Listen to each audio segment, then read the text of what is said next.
The 867th edition of the MMA Gambling Podcast on the Sports Gambling Podcast Network is brought to you by Underdog. Get up to $1,000 deposit match when you sign up at UnderdogFantasy.com and use promo code MMA SGPN.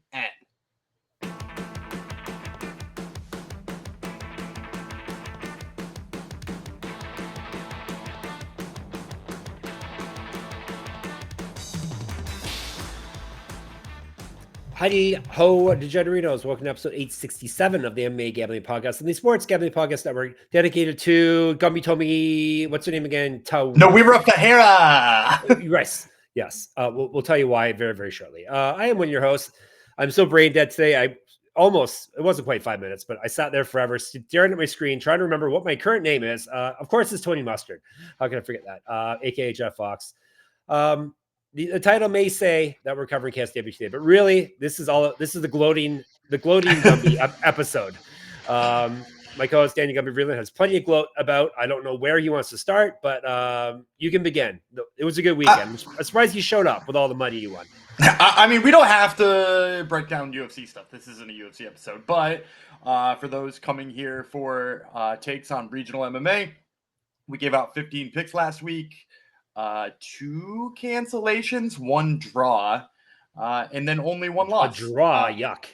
And then only 1 loss total. And that includes our plus, was it 475 Nawira Fahera hit at? Yeah. And she got a 30-25 scorecard. It was 30-25, 30-26, 30-27. Just straight domination the whole time. She looked amazing. And of course, if you would listen to our LFA episode, you too could have been in on 420 or 475.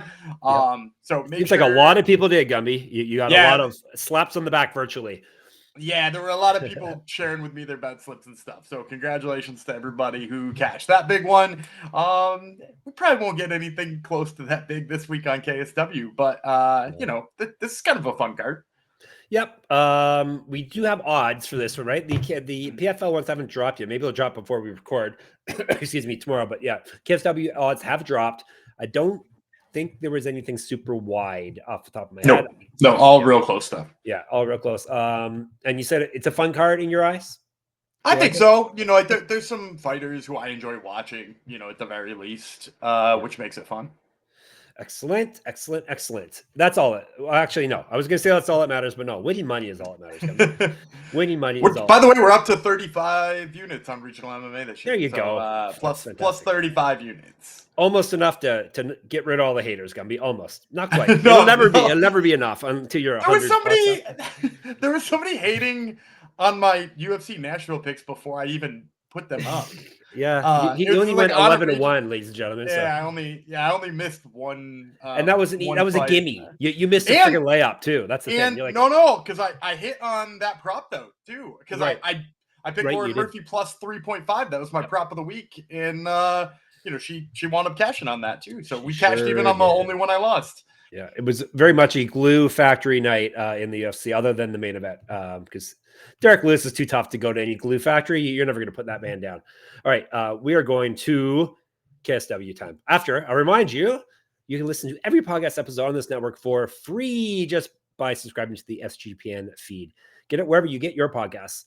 And I apologize if I sound a little echoey and I look a bit different. I am at the podcast studios far north, not just north, but far north, where it was almost 120 in the sun yesterday. So it may be north, but it's still damn hot up here. All right.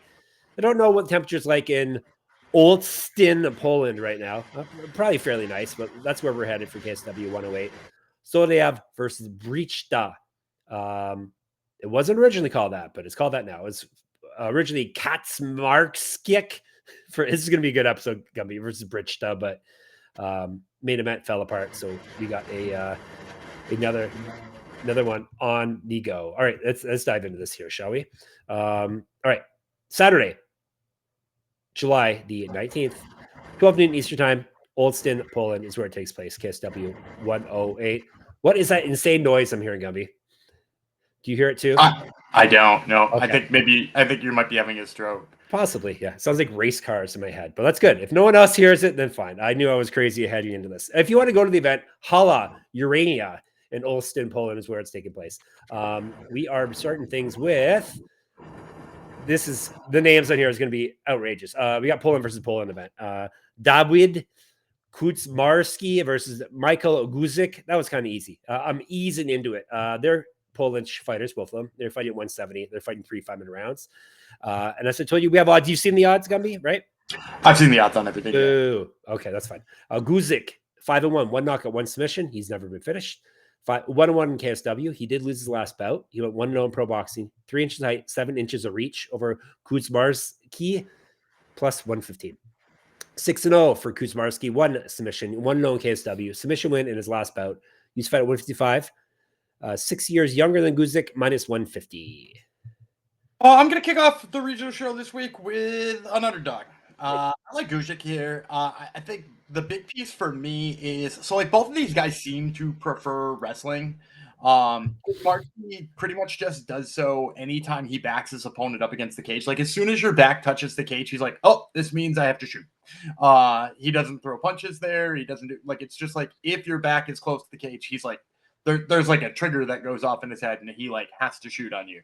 And like, it's fine because like that's clearly what he wants to do anyway. Like he likes wrestling, but like it kind of does make his hands sort of limited because he like blitzes and he throws like lots of, you know, I guess they're combinations. He throws hook in on like a wild entry and it gets the guy back against the cage and then he's there where he wants to wrestle. But like if he had unleashed a little bit more on the feet when guys' backs are against the cage, like he'd probably do a little bit better in terms of the striking. He'd probably open it up and make his wrestling easier too. And that's kind of the problem I have with this too, is that like I don't think his wrestling is good enough to get Guzik down. He himself wrestles pretty well. He's actually got some like nice wrestling counters, like both, you know, either sprawling, getting his hands inside, but also just like he had switches and stuff like that. So like he's got all the things that I think could make Kuczmarski have a lot of trouble with that. And then from the striking standpoint, I think he's a lot more fundamental. He's tall, he fights long, he lives behind his jab. He like does the things you should do here. So as long as he doesn't get suckered into a brawl with Kuczmarski or like really botches the takedown defense in a way I don't think he will. I kind of think Guzik here at underdog money is a pretty good play. Okay.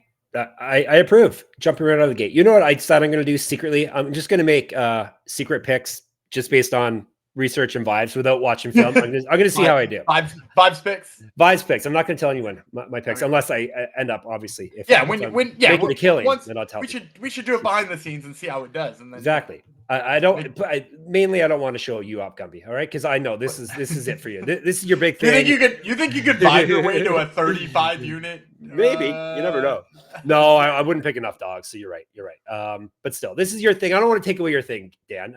Even though you took away UFC's my thing, and you're ahead of. You don't want to talk UFC, but you are ahead of me officially now. I know. I kind of figured. I knew I was close. Yeah. Well, I only missed one fight in Baku and one fight in Nashville. That'll put you ahead quick. Yeah. Yeah. So anyhow, especially when there were 4 underdogs last night. So maybe I will reveal it if I end up doing it. Because you're taking away my UFC expertise over you. All right, we're going to the big boys, Gumby. Why aren't these guys main events? Big boys have to be in the main event.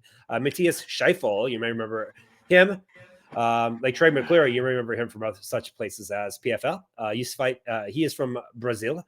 Michael and Dana White's Contender Series too, right? Contender Series. Who do you lose to, Gumby? I'll ask you right now. Azamat Murzakanov. Yeah. Correct. Yeah, that guy hasn't really panned out yet. He's got to stop doing drugs, I guess, right? He was a drug suspension, right? I believe. I think he was, right? I think you're thinking of Rizvan Kunia. Right, maybe. I'm sorry if I'm slandering him. This is the last episode of the podcast. We're going to get shut down now. All right, Scheffel, Michal, Martínek. He is from the Czech Republic. 3-5 rounds. I'm sure we have very high-priced lawyers that can take care of things for us. This one is pretty much a pick-up. We're going to tell you about Scheffel first. Bufa is 18-12 with 1 no contest, 12 knockouts. He's been knocked out 10 times, submitted once. He's 1-2 in KSW, 1-3 over his last 4, 1-4 with 1 no contest over his last 6. TKO loss in his last bout, 2-3 with 1 no contest in the PFL. 0-1 in Contender Series. You know who he lost to. Regional champ, 2012 pro MMA debut. Used to fight at 205.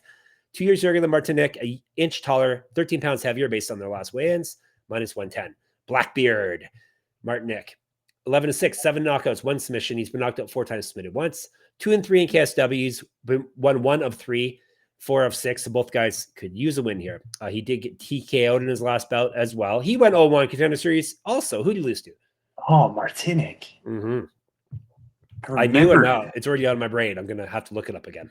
Yeah, you're going to have to put the intern on that one. That one's not going to come to me. I remember seeing it last night, and I've already forgotten. Chuzhigaev Nascimento. Oh, yeah. Okay. So at least a guy who lasted a little while in the UFC. He was the Octagon champion. Martínek was 4 inches reach over Scheffel minus 120. So pretty much a heavyweight pick'em. Pretty much every heavyweight fight should be a pick'em, really, when it comes right down to it. After the results last night. Anyhow, go ahead. Yeah. Weird stoppage in that fight, too. Yeah, that was. I'll take it. He cheated to get up, so I'm fine with it because like he had to drag himself up by the cage, but still, he was fighting back. But anyhow. Yeah. Anyway, this is not a Derek Lewis podcast. I'm going to take Matheus Scheffel in this fight. I went back and I watched some of his kind of, right? He's negative 110. Yeah, it's a dog. I went back and I watched some of his fights at heavyweight, and like my initial instinct is like, he looks terrible as a heavyweight. Like he really belongs at light heavyweight. Like he's pudgy, he's not in good shape, and all that kind of stuff. He's no Vitor Petrino, is what you're saying? No, Vitor Petrino went to heavyweight the right way, or possibly the way that's going to get him caught. I was going to say that. Will we see him fight in the next few years? We'll have to wait and see. So jacked. Oh boy. But yeah, so like he just doesn't look good at heavyweight in the first place. But like on the other side of things too, though, is like the problems he's had at heavyweight were mostly wrestling based. Like he's had trouble with Juan Adams when he was in PFL in like the wrestling of Juan Adams, but I don't really think Martinek's gonna try to wrestle him. Like he too would rather just strike. And then from the striking standpoint, Martínek is much wider with his strikes. He's not to the target. He's a little bit slower than Scheffel. Like Scheffel, for as big as he's kind of gotten and out of shape as he's gotten, his hands are really still fast. Like his hands still kept up with everything. So like I think that's good. And then Martínek also does like a lot of like I wrote it in my notes. I wrote risky head movement, which to me like he clearly wants to like take his head off the center line, but does so in a way that like sometimes makes him more hittable than if it was just on the center line still. Like it's like he like sticks his chin way forward and it's like, dude, you're gonna get hit there. And so like, he's moving it, but like maybe should be moving it differently than that. And so like I think Scheffel is eventually going to catch him with one of those. And I think the fact that you don't have to worry about wrestling in this one too should make you a little bit more confident with Matheus too. So I'm going to take Scheffel and pick him because it was pretty hard to pick. Yeah, there you go. All right. We got 2 underdogs. So one big one kind of underdog. But hey, we'll take any kind of underdogs we can get. I'm not going into underdog ad read sadly right now, but I'm going to tell you about Circa Million and Circa Survivor instead. Think you know a ball? Then you have to enter Circa's football contest with $21 million in guaranteed prizes. Gumby's even interested in that much. Even after his big weekend, he can still use $21 million. There's no rake. So if entries go above the guarantee, all extra money will go to the prize pool. Circa Million, you pick 5 teams against the spread each week, or go for the ultimate sweat in Circa Survivor. There's even the Circa Grandissimo, a $100,000 Survivor contest. You must register in person at Circa Sportsbook in Nevada. Shucks, you have to go to Las Vegas. But once you sign up in Nevada, you can play from anywhere thanks to the SGPN's official proxy. So go to footballcontest.com and use our promo code SGP to get $50 off your proxy fees. And we're brought to you by mybookie.ag. I'm so excited. I'm talking so fast. MyBookie is your place to bet on every sport, including the MLB, WNBA, golf, and of course, football futures.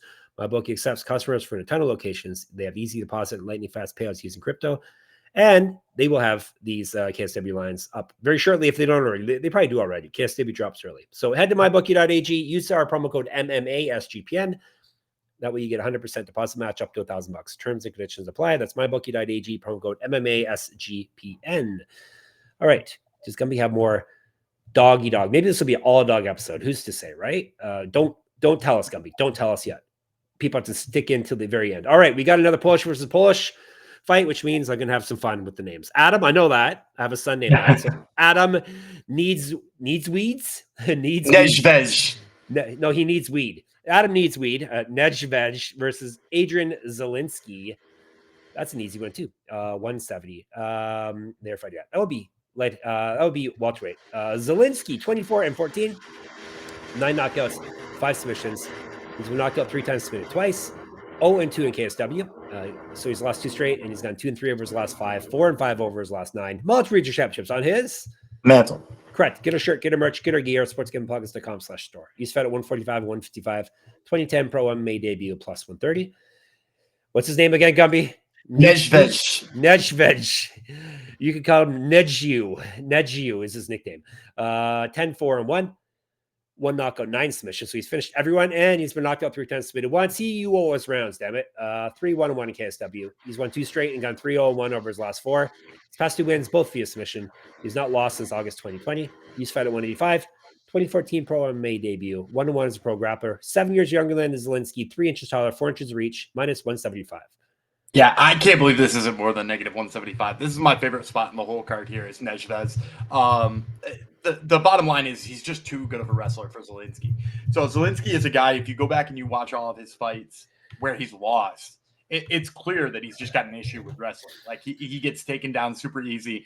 My biggest problem is he settles into the position he's in. Even when he tries to get up, it seems like he does so in like a risky manner that like gives up his back. I just don't think he's there wrestling wise and actually striking wise either, because Niedźwiedź is like pretty good on the feet. Like obviously it's not what he'd prefer to do, because we're going to talk about his wrestling in just a second, but like he's good enough on the feet, and Zieliński is just like a brawler. Like this guy he wants to make this as ugly as he possibly can, and Niedźwiedź is just going to find a moment. He's going to duck under one of those like overhand rights or hooks or whatever it is Zieliński's trying to brawl with, and he's going to score the takedown. Because Niedźwiedź, I really like his wrestling. He's got both double legs, he's got trips, he doesn't use the single too much, but he uses a lot of different types of takedowns. And then on top of that, I think my favorite part of it is just that like he's able to pass guard so easily. Like he does such a good job of using his abilities to get out of the guard and to advance into places where he can land ground and pound. And like, as I said before, Zieliński is bad at getting back up. He settles into position. And then when he does get up, he's going to be risky. So we're going to see Niedźwiedź here pass to a side control or pass to a mount or something like that. And then you're going to see Zieliński give up his space. So I'm going to go with Niedźwiedź. Can't believe this is negative 175. He's not just telling you how he's going to win. He's not who's going to be telling you how he's going to win. He's telling you the line's good. So get that line steamed up, everyone, so no one else can enjoy it. All right? Ruin it for everybody. We are cruising right along here. We're already to our co-main event. Ibragim Chuzhigaev. That's right. That would make sense. He's from Turkey. Turkish names. Talked about him. Yeah, I tend to butcher Turkish names, and he's probably the name I butchered before. Chuzhigaev versus Marcin Wójcik. He is from Poland. I'm getting some easy Polish ones this week, which I appreciate. Did I tell you what they're fighting at? They're fighting in a cage. 205, correct. Wójcik is the giant. You're not really a giant if you're only at 205. Then yeah, 20-10. 10 knockouts, 8 submissions. So we knocked out 5 times, submitted 4 times, 6-5 in KSW, loss, win, loss. Over his last 3, 6-2 over his last 8. TKO'd in his last bout. 1-0 in PFL. Multiple regional championships on his Mantle. Correct. Get a shirt, get a merch, get all the good stuff. sportsgamblingpockets.com/store. Used to fight at 185 and 216. The famous weight class, 216 pounds. 2007 Pro MMA debut, an inch of height over Chuzhigaev plus 220. Chuzhigaev is the million first. All right, Gumby. What is he talking about? What's the million first mean? It's the million first or the million fist? I thought it was fist too, and then I checked again. I'm pretty sure it said first. Yes, it says first. Fist would make sense. I don't have any idea what that's about. Someone let us know in the comments on YouTube, or hit us up in the Discord, sportsgamblingpockets.com/Discord. Maybe it's a Turkish thing we don't know about. And yeah, the million first is 19-5, 8 knockouts, 4 submissions. He's been submitted twice. 3-0 is KSW, and the former champion did not lose his belt. I think he just left the promotion because he fought outside the promotion in his last bout. Now he's back again. He's won 10 straight, 2 straight via submission. He's not lost since April 2017. He's fight at 185, 2012 Pro MMA debut. 2 years younger than Wójcik, an inch of reach on him, minus 275. Yeah, I think Chuzhigaev was signed to PFL, okay, which is why they stripped him of his title. But then I think he had visa issues. Yeah, he didn't fight. And PFL agreed to mutually part ways with him. So then he took a tune-up fight, and now he's back. in KSW, and some reason not fighting for their title that he already had. They've got to be salty about him leaving. Yes. But yeah, I mean, he's the favorite for a reason here. He actually opened a lot closer to even money. I think it was -200 when it opened. So it's kind of a shame that he's kind of gotten out of control with that one. But yeah, Chuzhigaev's the pick here. He's kind of a smaller light heavyweight. Like one of the things to like look out for him in the future would be, worrying about him being such a smaller guy, but it actually gives him a lot of advantages in this fight. Primarily the one I'm most interested in is just the speed advantage. He's really light on his feet for a 205er. I think he does a good job of getting in and out. He's got really good head movement for a light heavyweight. Like usually we see light heavyweights just like plodding forward and like begging people to punch him in the mouth. He's not that. He's quick. And then on top of that, like he's a pretty damn good wrestler too. We've seen him dominate fights that way if that's what he needs to do. I think he's the better striker than Wójcik here. So I expect him to strike on the feet until he needs it.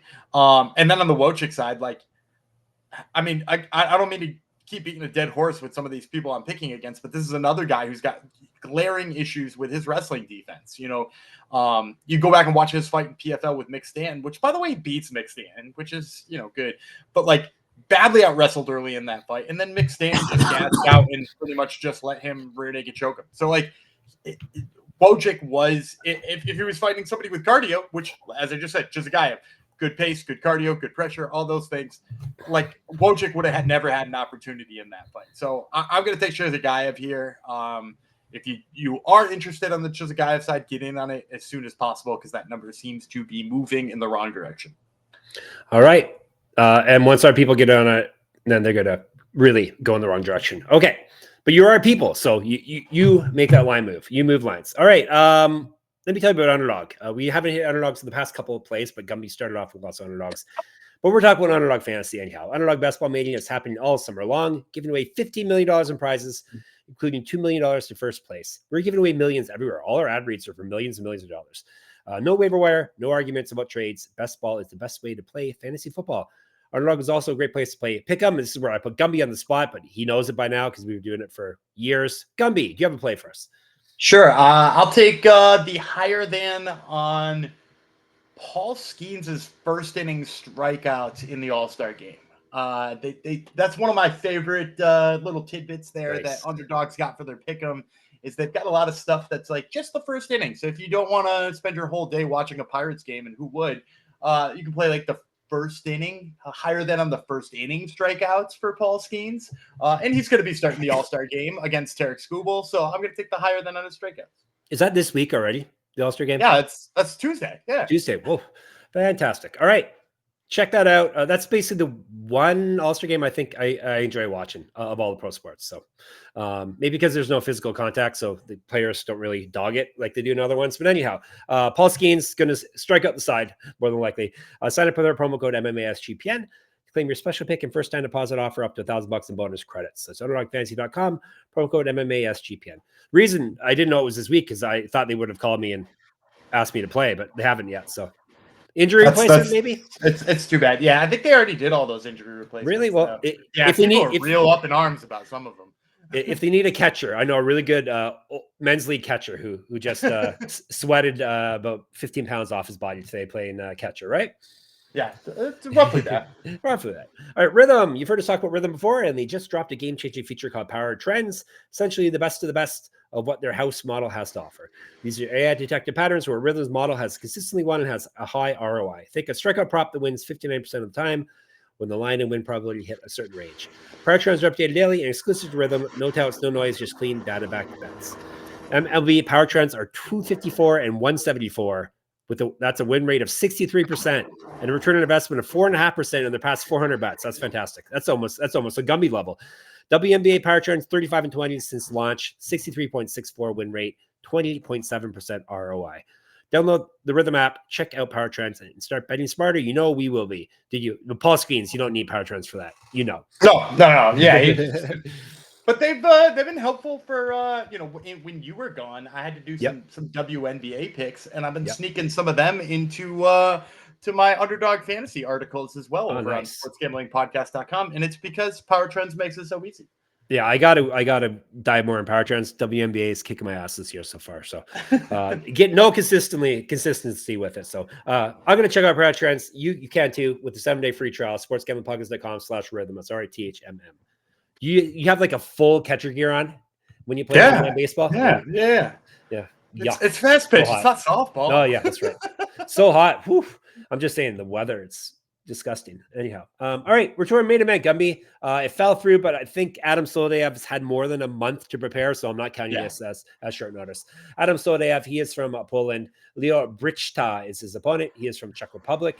These guys are fighting at 145, 3-5 in rounds. We're not talking any belts or anything on the line here in Poland. Just pride. And I don't know. Do they do other half of paychecks there? I don't really know their pay scale. I was going to say the other I have no clue. I just know they pay good enough that people don't really leave. So that's a positive. All right. Soldaev, we're going to tell you about first. Shahonker is the nickname. Chonker. I see we had an episode we named Chonker already, so I can't use that as one of our funny titles. I come across some of our old titles and it's like, what were we talking about that episode? It's interesting. All right, Chonker. I knew what we were talking about that one. We're talking about Adam Soldaev. He's 9-2, 5 knockouts, 1 submission. He's never been finished in a fight. That means he's durable. 4-1 in KSW. He's won 2 straight and 9 of 10. Has not lost since June 2023. Used to fight at 135. 2015 Pro MMA debut. He's at plus 105. So at least on paper, we're getting a close one in the main event. Brichta, 13-5. Or is it Brichta? Brichta. Yeah. Brichta, 13-5 with 1 no contest, 7 knockouts, 4 submissions. He's been knocked out once, submitted 3 times. 3-1 in KSW. He's won 1 of 2 and 3 of 5. TKO win in his last bout. Fought at 155, 170, and 185. 3-0 as a kickboxer, 1-0 in pro Muay Thai. 4 inches height, 6 inches of reach, so he's way bigger. Minus 138. I'm going to close this one out with an underdog. I'm going to take Adam Soldaev. The thing about Brichta that makes me think Soldaev can catch him is that, he's a kickboxer and he's really confident in his abilities when it comes to kickboxing, to the point where he gets a little bit showy when people aren't touching him. Like when people swing and miss a couple of times and he lands a leg kick or he lands a kick to the body, all of a sudden he's showy, hands down, dancing, kind of, not full on dancing, you know what I mean? But dancing in his stance and stuff. He's not spinning around and twirling and dipping. No. He's not a ballerina. The Macarena? Yeah, the Macarena. There's an old callback. Go ahead and date yourself on that one. Yeah, exactly. So yeah, Soldaev, the thing about him is he does have trouble finding the range early in fights. He throws a lot of hooks and straights early in the fight where he's not in range of his opponent. But then as the fight goes on, he starts to find homes for things, and he's got much more power than Brichta, in my opinion. And so I could see the path to victory here for Soldaev just being, I'm gonna try to put pressure on him, and when he misses a bunch, Brichta just lets his guard down, and Soldaev finally finds one to crack him, because when he does hit you, you're gonna go down. So I like that from Soldaev. I also like that he kicks the legs a lot. I think that's a path here. I don't think either of these two are going to wrestle. I think we're going to mostly see this take place on the feet, but I think I also favor Soldaev in that avenue, although I think it'll probably just be a stalemate. So bottom line is I like Soldaev, and it's mostly just because I think Brichta will have early success, and he'll try to coax a little bit, and he'll get him caught. All right. There you go. Don't go away yet. We have more for you. You got both the Avs on this card, so that's good. It's always a good thing. EVs, you always got to go in on those. He's got Soldaev and Chuzhigaev. He's got, I want to say Niedźwiedź, but it's Niedźwiedź. Yeah, Niedźwiedź. He's got Scheffel. He has got Guzik, correct? Yeah. Late round, Zap, Bam, Boom, Pow. We have a few more fights to choose from here. Yeah, I got a couple that I like here. I like Victoria Zajzuska. Easy for me to say. She was supposed to fight Tamiris Vidal. So the KSW clearly likes her. They had her in there with a UFC veteran in this fight, but Tamiris Vidal had to drop out. I haven't seen the odds on this one yet. I think because Vidal had dropped out and they hadn't found her replacement, but now that they have one for her, she's going to cruise. So she's probably just going to wind up being a good parlay piece. It might be negative 400, but still Victoria Zajzuska. And then we're going to add Igor Wlodarczyk. That's WLODARCZYK. Oh, why couldn't you let me say that one? Yeah, that's no fair. Well, he's only, the reason we didn't talk about him is that he's he's only 22 years old and he's only 1-0.